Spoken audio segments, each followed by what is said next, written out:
Esther 9. On the 13th day of the 12th month, the month of Adar, the edict commanded by the king was to be carried out. On this day, the enemies of the Jews had hoped to overpower them, but now the tables were turned, and the Jews got the upper hand over those who hated them. The Jews assembled in their cities, in all the provinces of King Xerxes, to attack those determined to destroy them. No one could stand against them, because the people of all the other nationalities were afraid of them. And all the nobles of the provinces, the satraps, the governors, and the king's administrators helped the Jews, because fear of Mordecai had seized them. Mordecai was prominent in the palace. His reputation spread throughout the provinces, and he became more and more powerful. The Jews struck down all their enemies with the sword, killing and destroying them, and they did what they pleased to those who hated them. In the citadel of Susa, the Jews killed and destroyed 500 men. They also killed Parshandatha, Dalphon, Aspatha, Paratha, Adalia, Aradatha, Parmashta, Arasai, Aradai, and Vizatha, the 10 sons of Haman, sons of Hammedatha, the enemy of the Jews. But they did not lay their hands on the plunder. The number of those killed in the citadel of Susa was reported to the king that same day. The king said to Queen Esther, "The Jews have killed and destroyed 500 men and the 10 sons of Haman in the citadel of Susa. What have they done in the rest of the king's provinces? Now what is your petition? It will be given you.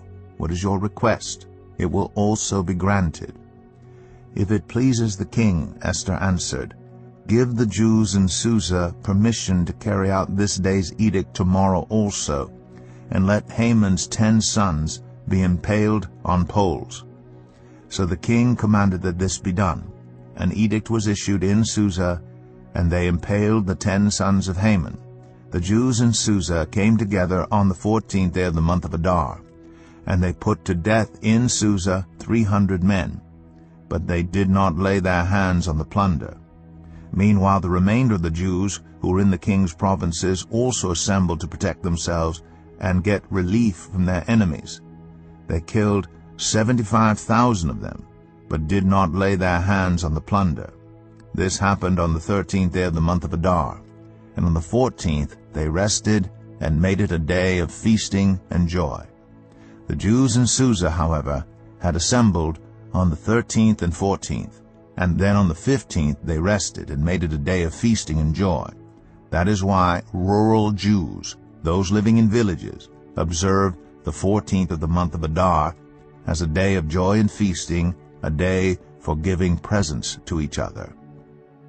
Mordecai recorded these events, and he sent letters to all the Jews throughout the provinces of King Xerxes, near and far, to have them celebrate annually the 14th and 15th days of the month of Adar as the time when the Jews got relief from their enemies, and as the month when their sorrow was turned into joy and their mourning into a day of celebration.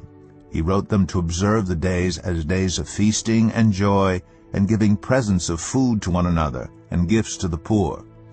So the Jews agreed to continue the celebration they had begun, doing what Mordecai had written to them. For Haman, son of Hammedatha, the Agagite, the enemy of all the Jews, had plotted against the Jews to destroy them, and had cast the pur, that is, the lot, for their ruin and destruction.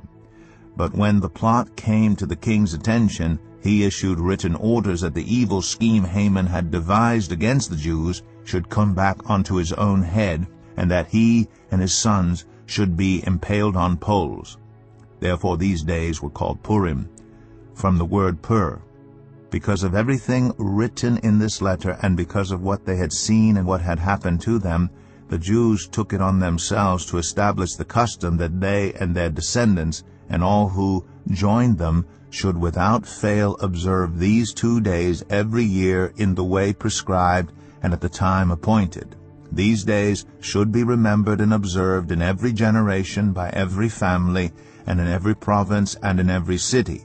And these days of Purim should never fail to be celebrated by the Jews, nor should the memory of these days die out among their descendants. So Queen Esther, daughter of Abihail, along with Mordecai the Jew, wrote with full authority to confirm this second letter concerning Purim. And Mordecai sent letters to all the Jews in the 127 provinces of Xerxes' kingdom, words of goodwill and assurance, to establish these days of Purim at their designated times, as Mordecai the Jew and Queen Esther had decreed for them, and as they had established for themselves and their descendants in regard to their times of fasting and lamentation. Esther's decree confirmed these regulations about Purim, and it was written down in the records.